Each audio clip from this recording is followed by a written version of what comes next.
Hello friends, my self doctor Mukesh और आप देख रहे हैं यूपीपीसीएस हिंदी माध्यम पर। लोग देख रहे थे जो आपके एग्जाम्स में इंपॉर्टेंट क्वेश्चंस आते हैं तो उन्हीं इंपॉर्टेंट क्वेश्चंस में आज हम लोग नेक्स्ट देखेंगे अम्ल क्षार एवं लवण के ऊपर कुछ क्वेश्चंस और साबुन एवं डिटर्जेंट के ऊपर कुछ क्वेश्चंस।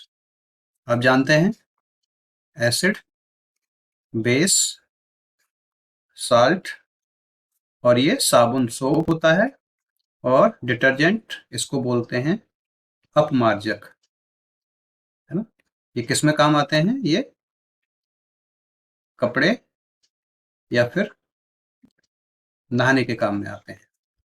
तो चलिए स्टार्ट करते हैं। कुछ क्वेश्चंस जो आपके एग्जाम में आते हैं और अक्सर पूछे जाते हैं, उनसे रिलेटेड कोई भी कॉन्सेप्ट्स होंगे हम उनको देख लेंगे। तो सबसे पहले हम लोग देखते हैं 1 बिलियन लाल लिटमस को नीला कर देता है, बिलियन का पीएच क्या होगा?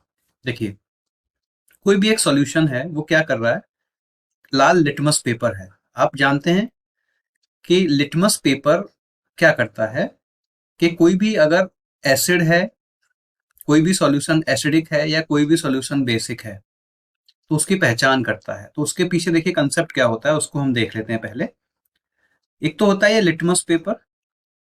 सबसे पहले यही जान लेते हैं कि लिटमस पेपर क्या होता है। लिटमस पेपर हमको लाइकेन से मिलता है।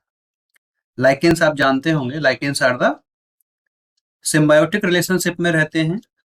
किस किस का सिम्बायोटिक रिलेशनशिप होता है? ये एल्गी का प्लस फंजाई का, कवक का, है ना। तो एल्गी और फंजाई के सिम्बायोटिक रिलेशनशिप में लाइकेन्स का निर्माण होता है। और लाइकेन्स आप जानते हैं, लाइकेन्स क्या होते हैं? इंडिकेटर्स होते हैं। किसके इंडिकेटर्स होते हैं? एयर पॉल्यूशन के।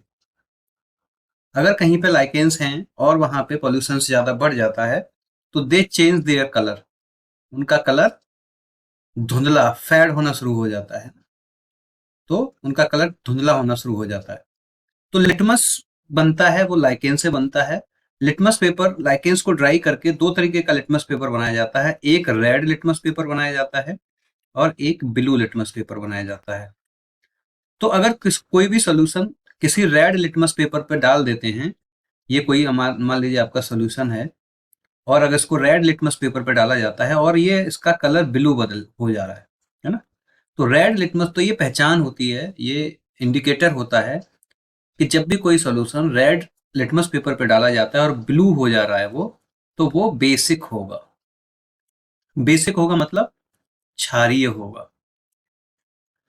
ऐसे ही अगर किसी ब्लू लिटमस पेपर पे कोई सॉल्यूशन डाला जा रहा है और अगर वो रेड हो जाता है, वो लाल हो जाता है, तो इसका मतलब क्या होगा? वो एसिडिक होगा। एसिडिक होगा मतलब अम्लीय होगा।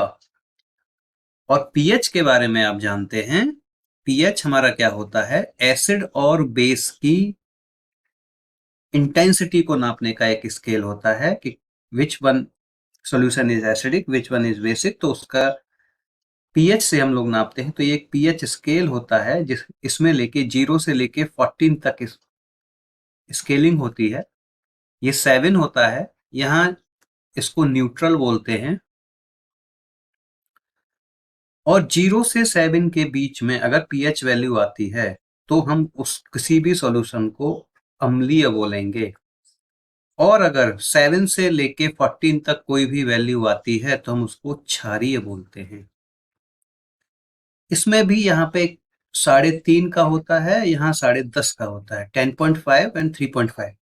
इसके बीच में जो भी आएगा तो वो स्ट्रॉन्ग एसिड हो जाता है, यानी कि वो मजबूत अम्ल है। और यहाँ अगर किसी की वैल्यू आती है तो वो वीक एसिड हो जाता है। इसी प्रकार यहाँ पे आता है तो वो एक वीक बेस हो जाता है और यहाँ आ जाता है तो वो एक वीक स्ट्रॉन्ग बेस हो जाता है। और आप जानते हैं कि पीएच वैल्यू 7 न्यूट्रल होती है और ये किसकी होती है? ये पानी की होती है। और जो हमारा ब्लड होता है उसकी पीएच वैल्यू 7.4 होती है। अतः वो थोड़ा सा, हमारा जो ब्लड होता है वो थोड़ा सा क्षारीय होता है, हमारा ब्लड। तो ये this is all about the pH value, litmus paper. तो हम लोग देख लेते हैं इस क्वेश्चन को। एक क्वेश्चन कह रहा है कि 1 बिलियन है, ठीक है, लाल लिटमस को नीला कर रहा है। लाल लिटमस को नीला कौन कर रहा है? लाल है ये, इसको लिटमस को क्या कर रहा है? ब्लू। इसका मतलब ये क्या होगा? ये होगा बेसिक। और आप जान रहे हैं बेसिक की जो पीएच वैल्यू होगी वो 7 और 14 के बीच में वेरी करेगी। तो हम इसमें देख लेते हैं 7 और 14 के बीच में। देखिए 7 है, इसका मतलब ये क्या हो गया? उदासीन। 1 एसिडिक, ये बेसिक, और ये फिर से एसिडिक। इसका मतलब क्या हुआ? हमारा आंसर होगा 9। इसी तरीके से इस क्वेश्चन को करने की एक दूसरी अप्रोच भी हो सकती है कि अगर देखिए दो ही चीजें हो सकती हैं। उदासीन आप याद कर लीजिए 7 होता है, अगर दोनों 7 से नीचे हैं, अगर एक से ज्यादा क्वेश्चन ऑप्शन, तो वो ऑप्शन नहीं होगा। वो एक तरीका है, नेगेटिव अप्रोच है, लेकिन आप क्वेश्चन को सीधा है, इजी है, इसी कंसेप्ट को आप याद रखेंगे तो इजी होगा आपके लिए। तो क्या करना है आपको? ये लिटमस पेपर वाला कंसेप्ट, लाल को नीला और नीले को लाल। नीले को अगर कोई लाल कर रहा है तो वो अम्लीय होगा। तो ये क्वेश्चन आप लोग देख लीजिए। नेक्स्ट हम लोग देखते हैं सॉरी, सूची 1 को सूची 2 से सुमेलित कीजिए और सही उत्तर का चयन कीजिए। ठीक है, इसमें डिफरेंट डिफरेंट देखिए साल्ट दिए हुए हैं और उनके केमिकल नेम दिए गए हैं। अक्सर पूछा जाता है यूपीपीसीएस में और बहुत सारे एग्जाम्स में। तो हम लोग आज थोड़े से इनका देख लेते हैं कि क्या क्या होते हैं। देखिए नंबर 1 पे दिया हुआ है इप्सम साल्ट। देखिए इप्सम साल्ट क्या होता है? इप्सम साल्ट होता है आपका, ये होता है मैग्नीशियम सल्फेट, मैग्नीशियम सल्फेट का हाइड्रेट, है ना। मैग्नीशियम सल्फेट का हाइड्रेट, हाइड्रेट का मैंने आपको मतलब बताया था कि जब इसमें n number of water molecule crystalline, जब भी कोई क्रिस्टलाइन चीज होगी यानी कि वो क्रिस्टल्स में होगी तो उसमें n number of water molecules होंगे। तो इसमें जो इप्सम साल्ट होता है, इसमें बेसिकली जब पर्टिकुलर हम इप्सम साल्ट की बात करते हैं तो इसमें MgSO4 7H2 हेप्टाहाइड्रेट होता है ये, है ना। और इसको इप्सम इसलिए बोलते हैं कि एक टाउन है आपका इंग्लैंड में, इप्सम, जहां ये सबसे पहले पाया गया था, वहां से इसको जो है इप्सम साल्ट बोलते हैं। यूज क्या है इसका? यूज देखिए मेडिकल यूज है इसका,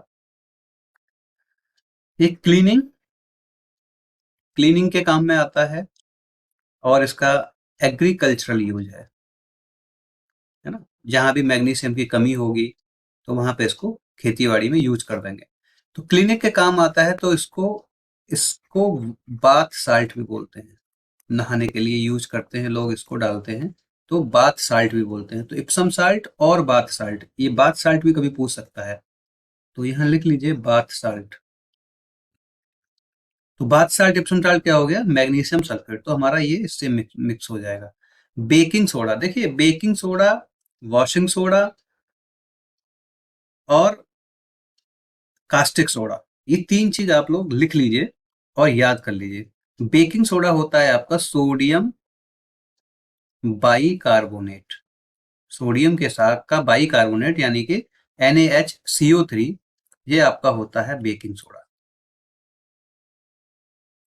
ठीक है, इसके बाद आपका होता है एक सोडियम कार्बोनेट, और ये आपका होता है वॉशिंग सोडा, या धोने वाला, जो धोने में काम आता है, washing soda, washing soda Na2CO3। इसके बाद एक होता है कास्टिक सोडा, जिससे साबुन बनाया जाता है, कास्टिक सोडा, वो होता है आपका NaH, सोडियम का हाइड्रोक्साइड। सोडियम और पानी का जो लवण होता है वो, ये होता है आपका सोडियम हाइड्रोक्साइड, इसको बोलते हैं कास्टिंग सोडा, है ना। और एक आपका होता है कास्टिक पोटास, तो वो होता है KOH, इसको क्या बोलते हैं? कास्टिंग पोटास, है ना। और ये होता है एक हाइपो, हाइपो बहुत पूछा जाता है, और हाइपो होता है आपका सोडियम थायोसल्फेट। क्या होता है? Sodium thiosulphate. तो सोडियम थायोसल्फेट क्या होता है आपका? हाइपो होता है। और हाइपो का फॉर्मूला अगर आप देखना चाहें तो देख लीजिए, Na2S2O3, और इसमें कितने वाटर मॉलिक्यूल्स रहते हैं क्रिस्टलाइन फॉर्म में, क्योंकि ये भी होता है क्रिस्टल होता है, तो Na2S2O3 5S2। अब इस हाइपो का हम लोग कहाँ यूज करते हैं? देखिए मैंने आपको पहले जब मैं हाइपो पढ़ा रहा था आपको मेटल्स में, तब मैंने बताया था कि इसका यूज हम लोग करते हैं, मेडिकली करते हैं साइनाइड पॉइजनिंग में, साइनाइड पॉइजनिंग में। दूसरा हम इसका यूज कहाँ करते हैं, जो हम सिस्प्लेटिन, मैंने बताया था कि जो सिस्प्लेटिन कैंसर की दवा होती है उसके साइड इफेक्ट को कम करने में, है ना, स्किन डिजीजेज में। और सबसे ज्यादा इसका हम यूज करते हैं जो फोटो फिल्म होती है हमारी, फोटो फिल्म, उसके स्थिरीकरण में, है ना, तो थायो का यूज होता है, सोडियम थायोसल्फेट यानी हाइपो का यूज होता है। डिसइंफेक्ट वगैरह तो होता ही है, डिसइंफेक्टेंट होता ही है, एंटीसेप्टिक होता है, सारी प्रॉपर्टीज तो इसके अंदर होती है। तो हाइपो क्या हो गया, सोडियम थायोसल्फेट। कास्टिक सोडा मैंने बताया आपको, caustic soda sodium hydroxide. Baking soda मैंने बताया आपको, सोडियम बाइकार्बोनेट। और यहीं पे आ जाता है वाशिंग सोडा, वाशिंग सोडा आपका हो जाता है सोडियम कार्बोनेट। तो फिर से आप एक बार देख लीजिए, एप्सम साल्ट क्या हो गया, बाथ साल्ट, इसको बोलते हैं MgSO4 7H2।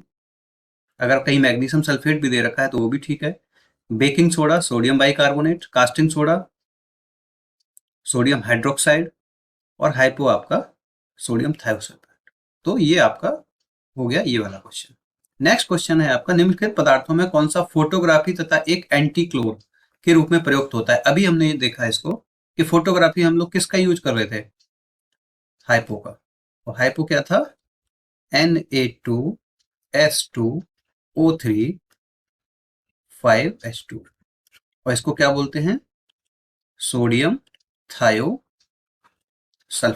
तो इसका यूज क्या फोटोग्राफी में, तो ये क्वेश्चन ये हो गया। अब ये एंटी क्लोर क्या होता है, एंटी क्लोर ये होता है कि जहां पे भी क्लोरीन की मात्रा ज्यादा होती है, क्लोरीन हमारी गैस होती है, जहां भी मात्रा ज्यादा होती है तो इसके इफेक्ट को कम करने के लिए, करने जो सब्सटेंस कम करते हैं या इसको निष्प्रभावी करते हैं, तो उसको भी हम लोग एंटी क्लोर सब्सटेंस बोलते हैं, उसमें भी हाइपो का यूज होता है। तो ये आपका सोडियम थायोसल्फेट हो जाएगा, ठीक है। उसके बाद नेक्स्ट क्वेश्चन आपका आता है, निम्न में किसकी मात्रा अम्ल वर्षा में सबसे अधिक होती है। देखिए अम्ल वर्षा क्या होता है, जो जैसे जैसे हमारा इन्वायरमेंट पॉल्यूटेड होता चला जाता है, हम लोग ऑटोमोबाइल्स और रिफाइनरीज वगैरह के कारण क्या होता है कि ऊपर CO, CO2, SO2 एवं नाइट्रस के ऑक्साइड, ये सब ऊपर जाते हैं एनवायरमेंट में। वहां पे वाटर मॉलिक्यूल्स के साथ ये मिलकर के क्या बना लेते हैं, SO2 क्या बना लेता है, H2SO4। H2SO4 को क्या बोलते हैं, सल्फ्यूरिक एसिड। सल्फ्यूरिक एसिड क्या होता है, जो नॉर्मली हम लोग बोलते हैं ना तेजाब, वो क्या होता है बेसिकली सल्फ्यूरिक एसिड। उसके बाद नाइट्रस के ऑक्साइड कई सारे कंपाउंड बना लेते हैं, उसमें वाटर से मिलकर क्या बनाता है, HNO3। ये क्या होता है, इसको बोलते हैं हम नाइट्रिक एसिड। तो जब भी बारिश होगी और उस बारिश में जब उसको मेजर करते हैं तो उसका जो pH होता है वो 5 या लेस देन 5 होता है, उसको हम लोग बोलते हैं एसिड रेन। और उस एसिड रेन में मैक्सिमम जो 70% तक जो क्वांटिटी होती है वो H2SO4 की होती है, ठीक है। तो इसमें हाइड्रोक्लोरिक एसिड थोड़ा बहुत होगा, नाइट्रिक एसिड भी थोड़ा बहुत होगा, एसिटिक एसिड नहीं होगा। नॉर्मली एसिटिक क्या होता है, CH3COOH, ये ऑर्गेनिक एसिड है ना, जो ऑर्गेनिक कंपाउंड्स में लेमन वगैरह में इन सब में खट्टी चीजों में पाया जाता है। तो इसका आंसर हो जाएगा आपका सल्फ्यूरिक एसिड, ठीक है। नेक्स्ट क्वेश्चन है, निम्न में कौन सा पदार्थ साबुन बनाने में प्रयोग होता है। देखिए साबुन और डिटर्जेंट, ये आपके यहाँ अक्सर इनसे कोई ना कोई क्वेश्चन जो है पूछ लिया जाता है। और इसको हम लोग देख लेते हैं कि सोप, सबसे पहले हम लोग ये जान ही लेते हैं कि सोप एंड डिटर्जेंट क्या होता है। इसके लिए मैंने एक खाली स्लाइड आपके लिए रखी है, मैं इसमें थोड़ा सा आपको समझा देता हूँ। देखिए आप जानते हैं कि हमारे होते हैं कुछ ट्राइग्लिसराइड। ट्राइग्लिसराइड क्या होते हैं, उच्च वसीय अम्ल होते हैं, है ना। उच्च वसीय अम्ल जैसे C15H31COOH, ऐसे ही एक होता है दूसरा C17H35COOH। ये क्या है, ये हमारे उच्च वसीय अम्ल हैं। इसको आप लोग क्या कहते हैं, इसको हम लोग बोलते हैं पामेटिक एसिड, और इसको बोलते हो स्टेरिक एसिड। तो ये जितने भी उच्च वसीय अम्ल हैं, है ना, ये क्या है? उच्च बसीय अम्ल हैं जब ये सोडियम और पोटेशियम साल्ट के साथ मिलकर के क्या बनाते हैं? ग्लिसरॉल बनाते हैं। प्लस ग्लिसरॉल क्या होता है? ग्लिसरॉल होते हैं आपके एल्कोहल्स। ग्लिसरॉल बनाते हैं और क्या बनाते हैं? साबुन बना लेते हैं। ठीक है, तो साबुन क्या होते हैं? साबुन होते हैं, अगर अगर इसके लिए एक एग्जांपल हम ले लें तो देखिए, ये CH2CH एक एग्जांपल के द्वारा मैं आपको रिएक्शन से बता रहा हूं कि ये कैसे बनता है। CH2CH, यहाँ पे O, यहाँ O, यहाँ O, और यहाँ पे आपका COOR, COOR, और ये COOR। ये एसिड वाला पार्ट है, ये मिथाइल ग्रुप है, ये एसिड वाला पार्ट है, और ये R होता है लॉन्ग चेन एल्काइल की, है ना, एल्काइल लॉन्ग चेन। क्योंकि ये जितने भी ये उच्च वसीय अम्ल का मतलब मेरा है कार्बन के जिसमें 8 से लेकर के 18 एटम होते हैं, है ना। तो ये उच्च वसीय अम्ल में आर आर क्या है? Long alkyl chain. ये जब कंबाइंड करता है आपका, सपोज करिए हमने ले लिया KOH, सोडियम पोटेशियम हाइड्रोक्साइड से, और इसके ये 3 मॉलिक्यूल से कंबाइन जब करेगा, यानी कि जब इसकी हम in the presence of water hydrolysis कराएंगे, तो ये बनाएगा आपका, ये जो OH वाला पार्ट है ये इसके साथ यहां से ऐसे टूट जाएगा और ये बनाएगा CH2OH, CHOH और CH2OH प्लस। अब OH किससे जुड़ गया? तो इस वाले जो पार्ट है इससे क्या आके जुड़ जाएगा? पोटेशियम। क्योंकि पोटेशियम हम जानते हैं कि पोटेशियम पे पॉजिटिव आयन होता है, OH पे नेगेटिव आयन होता है, और यहाँ ये नेगेटिव होगा और ये पॉजिटिव हो जाएगा, तो यहाँ पे नेगेटिव वाला आ जाएगा, इस नेगेटिव वाले पे क्या आएगा? Potassium ion. तो पोटेशियम आयन यहाँ आएगा और ये बनाएगा OCCOR। ऐसे ही यहाँ पे और क्या बनाएगा? ये पॉजिटिव आयन। तो ये बन गया आपका एल्कोहल, क्योंकि इसमें हाइड्रोक्सिल ग्रुप है इसलिए ये क्या होते हैं? एल्कोहल्स, या इसको बोलते हैं ग्लिसरॉल, और ये बन जाता है आपका साबुन। तो अब साबुन आपकी समझ में आ रहा होगा साबुन क्या है। साबुन साल्ट है। साल्ट क्यों है? क्योंकि इसमें एक एसिड है, ये पार्ट एसिड का है, ये बेस का है, तो इसलिए लवण बन गया। साबुन क्या है? एक लवण है। किसका लवण है? ये सोडियम और पोटेशियम हाइड्रोक्साइड का लवण है। किसके साथ लवण है? उच्च वसीय अम्लों के साथ। ये उच्च क्यों? आर, क्योंकि काफी सारी लॉन्ग चेन है, तो ये क्या है? उच्च वसीय अम्लों के साथ साबुन पोटेशियम और सोडियम हाइड्रोक्साइड का अम्ल है ना। तो ये अब चीज आपकी समझ में आ रही होगी। तो हम लोग देख लेते हैं, निम्न में से कौन सा पदार्थ साबुन बनाने में प्रयोग होता है? देखिए, उच्च वसीय अम्ल में क्या होगा? वनस्पति का तेल, है ना। केरोसिन ऑयल नहीं बनता है। Mobile oil, cutting oil. Cutting oil तो आपका जो भी मशीन्स वगैरह होती हैं जो कट करने का काम करती हैं, उसमें लुब्रिकेशन के लिए जो ऑयल डाला जाता है वो कटिंग ऑयल होता है। तो इसमें आंसर क्या हो जाएगा आपका? साबुन बनाने में कौन सा ऑयल यूज हुआ? उच्च वसीय, उच्च वसीय अम्ल, और वो क्या होते हैं? वनस्पति। ठीक है, तो आंसर आपका क्या होगा इसमें? वनस्पति ऑयल। दूसरा है कि साबुन गंदगी को हटाता है। ओके, देखिए इसके लिए एक भी देखते हैं। अब साबुन आपके सामने बन के आ गया। साबुन ये हो गया, साबुन हमने देख लिया था। उसी में डिटर्जेंट हम लोग अपमार्जक देख रहे थे। अपमार्जक, उसमें जगह नहीं थी, मैं यहाँ पे आपको अपमार्जक, सेम अपमार्जक होते हैं। अपमार्जक में क्या होता है कि ये भी सोडियम के साल्ट होते हैं, लेकिन इसमें क्या होता है? इसमें होता है आपका सल्फेट। इसमें क्या होता है? सल्फेट होता है। सेम वही सिचुएशन है, ये सल्फेट है और ये यहाँ पे सोडियम या पोटेशियम भी हो सकता है, पोटेशियम भी हो सकता है। ठीक है, तो ये भी ये सेम होते हैं, सेम होते हैं। अब ये इनका वर्क ऑफ एक्शन क्या होता है ना, देखिए ये इसमें जो है, इसको आप लोग ऐसे समझ लीजिए कि ये इसका हेड है यानी सिरा है, और ये इसकी पूंछ है, टेल है। ये साबुन या डिटर्जेंट की मैं बात कर रहा हूँ। और जो हेड वाला ये सिरा है, ये जो है इस पे ये जो पॉजिटिव चार्ज है ना, पॉजिटिव चार्ज है जो, ये वाला सिरा है। और ये जो पूरा है आपका, ये आपका, ये जो लॉन्ग चेन है आपकी, जो फैटी एसिड की लॉन्ग जो चेन है, वो आपकी ये है और ये। इसमें दो पार्ट हो जाते हैं, एक ये होता है हेड और ये होता है टेल। अब देखिए हेड पे है पॉजिटिव चार्ज, और तो जो हेड पे पॉजिटिव चार्ज है, ये क्या करता है, ये वाटर के साथ सॉल्यूबल हो जाता है, पानी में घुल जाता है।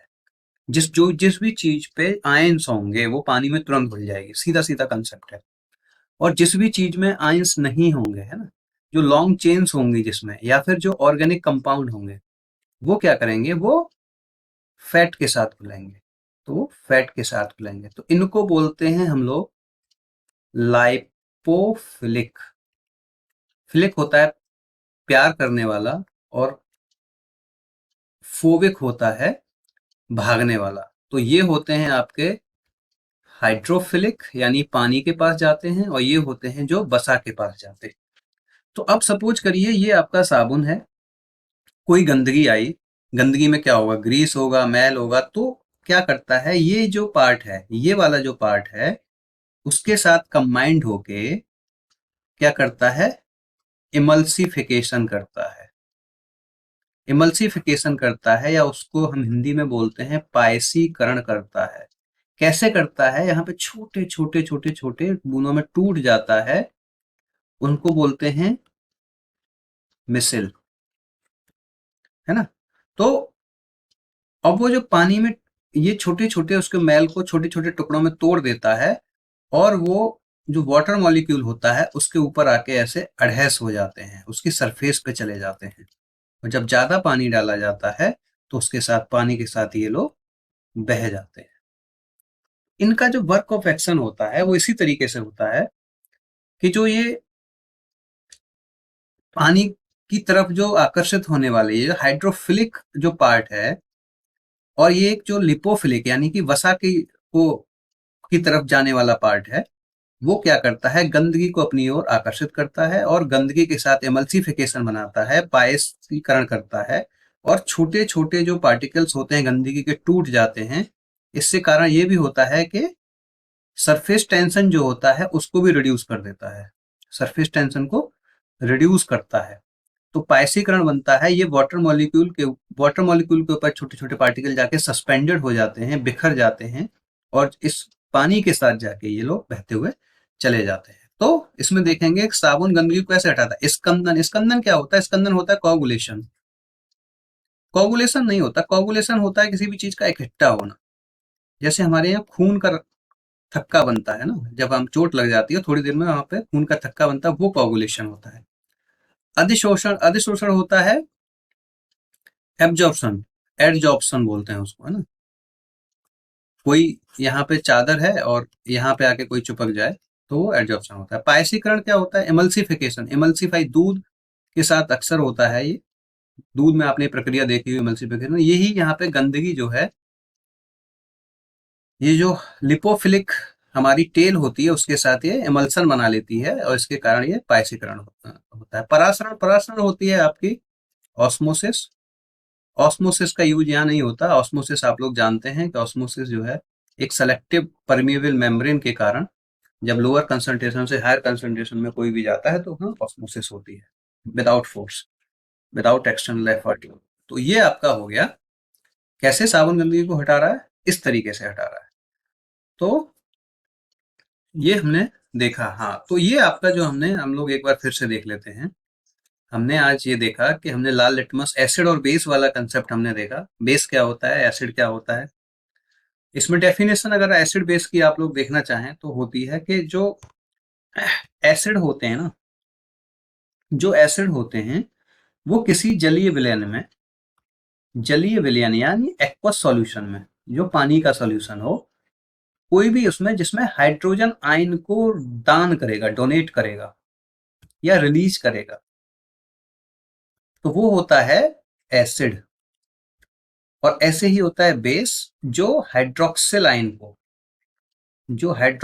को डोनेट करता है, वो होता है बेस। बेस को बोलते हैं क्षार, एसिड को बोलते हैं अम्ल, और इनके सॉल्यूशन पर्टिकुलरली क्या जाते हैं अम्लीय और क्षारीय, जब इनकी मात्रा जैसे जैसे ज्यादा होती है। इसी तरीके से वीक एसिड और वीक बेस इस तरीके से भी होता है कि अगर उसमें कंसंट जो ऐसे किसी बना है, सपोज करिए जैसे हाइड्रोक्लोरिक एसिड है, HCl है, H2SO4 है, ये सब स्ट्रॉन्ग एसिड है क्योंकि इनकी जो कैपेसिटी है हाइड्रोजन आयन को डोनेट करने की वो ज्यादा है, तो इसलिए क्या है ये स्ट्रॉन्ग एसिड है। और ऐसे ही NaOH सोडियम हाइड्रोक्साइड जिसको हम कास्टिक सोडा बोलते हैं, ऐसे ही KOH पोटेशियम हाइड्रोक्साइड जिसको हम कास्टिक पोटास बोलते हैं, इनकी जो OH आयन को रिलीज करने की टेंडेंसी है वो बहुत ज्यादा है, इसलिए ये क्या है स्ट्रॉन्ग बेस है। अगर आपसे पूछा जाए स्ट्रॉन्ग एसिड के एग्जांपल तो आप लिख लीजिएगा HF, HCl, H2SO4, HNO3, है ना। और आपसे पूछा जाए स्ट्रॉन्ग बेस के एग्जांपल तो आपका हो जाएगा सोडियम हाइड्रोक्साइड, पोटेशियम हाइड्रोक्साइड, है ना। तो ये आपके बेस एसिड, और जब इन दोनों से कंबाइंड होके कोई भी पदार्थ बनता है ना, तो वो हो जाता है आपका साल्ट, है ना। तो ये आपका स्ट्रॉन्ग बेस हमने ये देख लिया। सबसे पहले हमने लाल लिटमस नीला लिटमस का कंसेप्ट देखा, कहाँ से बनता है लिटमस और इसका बेसिक कंसेप्ट क्या होता है। एसिड होते हैं वो ब्लू लिटमस को रेड करते हैं, जो बेस होते हैं वो रेड लिटमस को ब्लू करते हैं। उसके बाद ये हमने कुछ साल्ट्स देखे, ये इंपॉर्टेंट है। इसके बाद हमने ये हाइपो के बारे में अच्छे से जान लिया। उसके बाद ये हमने एसिड रेन के बारे में जाना। उसके बाद हमने देखा साबुन में क्या होता है वो देखा, और मैकेनिज्म देखा कि वो काम कैसे करता है। तो ये कभी कभी क्या होता है कि इनमें से आपसे एक आध या दो क्वेश्चन पूछ लेता है। तो that's it for today. Video बहुत लंबा हो रहा है तो आज के लिए इतना ही। अगर आपको अच्छा लगा हो तो प्लीज़ लाइक करिए, दोस्तों के साथ शेयर करिए और हमारा चैनल सब्सक्राइब करिए। यूपी पीसीएस हिंदी माध्यम, और टेलीग्राम चैनल भी ज्वाइन करिए जिसका लिंक नीचे दिया हुआ है, और PDF वहाँ से आपको मिल जाएगी इसकी, मेरे जितना भी मैंने लेक्चर लिया है उसकी। तो thank you very much for today.